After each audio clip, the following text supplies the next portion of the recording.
So, nandito tayo guys sa Georges River Sailing Club. Ganda po dito.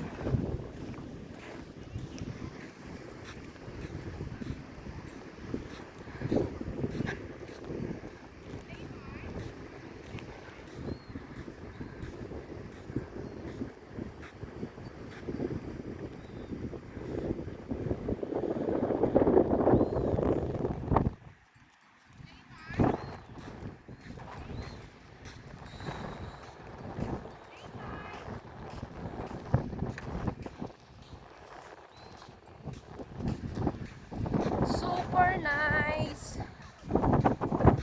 So, tatawid na naman tayo dito sa ilog. Let's go and tawid.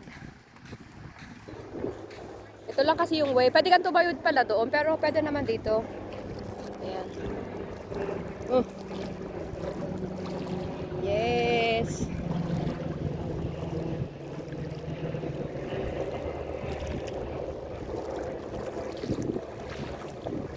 Ayun. Nang tawid na kami. Ano lang naman siya. Maliit lang siya na parang ilog. Pero meron din naman doon tulay. Pwede ka magpapapit sa tulay. See all these little balls of sand? The what? See how these little balls of sand? What is that for? That's from the crabs. Oh, the small crab. Yeah, the small crabs. Oh, yes.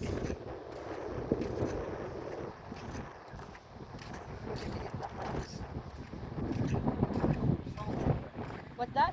Soldier crabs. Soldier? Soldier. Soldier. Soldier. Soldier. Soldier. Oh, wow.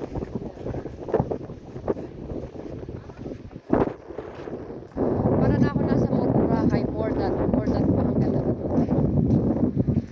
Wala lang siyang mga shops na sobrang daming shops na mga nakapaligid sa gilid-gilid. Meron naman, pero ito lang oh. Tsaka sarado yung iba kasi nga Sunday ngayon. Pero ang ganda dito. Promise. Amaze.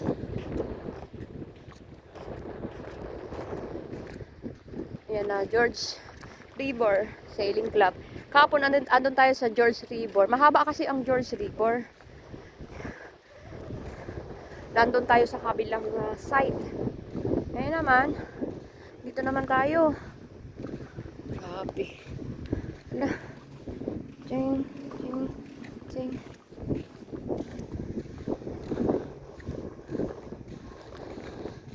Do you want to sit on the grass? Oh, yeah. Or on the sand. Or on the sand? Maybe it's too hot for the sand. Kulang kami siguro doon sa may doon. The grass. Sa Nideo, doon sa grass doon. Kasi nga, yung palang dala-dala ko na beach mat ay hindi ko pala nadala. Nakalagay pala doon sa sasakyan sa isang bag na may damit.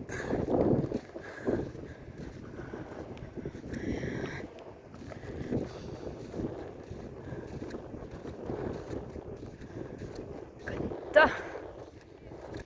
Hindi mo na kailangan lumayo pa para lang magbayad ka ng mahal. Dito ka na lang sa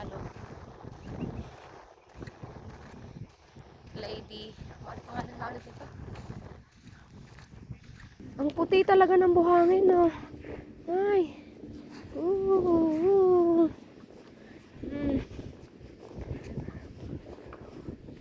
Sobrang pino talaga. Lady Robinson Beach. Ayun. Lady Robinson Beach pala ito. Kalimutan ka na naman.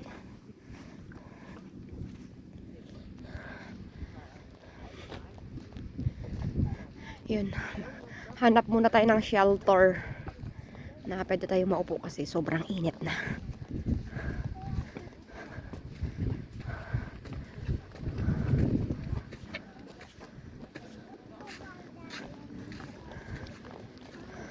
Maybe here.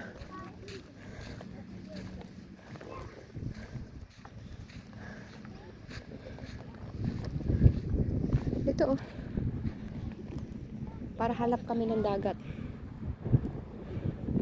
Doon na lang nga daw. Yun nga naman mga puno oh. Ang gaganda. Oh my gosh. May pa-party doon ah. This is cool.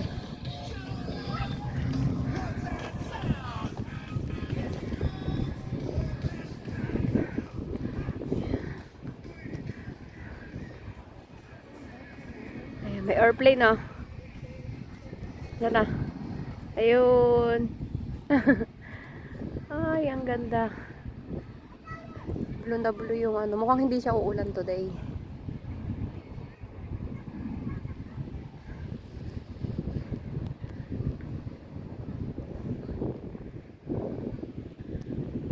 Okay, so upo muna kami at merienda. Pero parang gusto ko dun sa may ano ng araw. Sa may, alam mo yun, parang gusto ko. Kasi dito malamig. Pag matagal ka nakastay dito. Kasi mahangin. Harap kasi ng dagat. Dapat doon tayo sa may ano, may araw. Okay lang yun. Yan. So dyan tayo uupo. Yan. Yun nga lang, hindi ko talaga nadala ang aking beach mat. Anyway, okay lang. So, bye-bye muna guys. Mamaya ulit.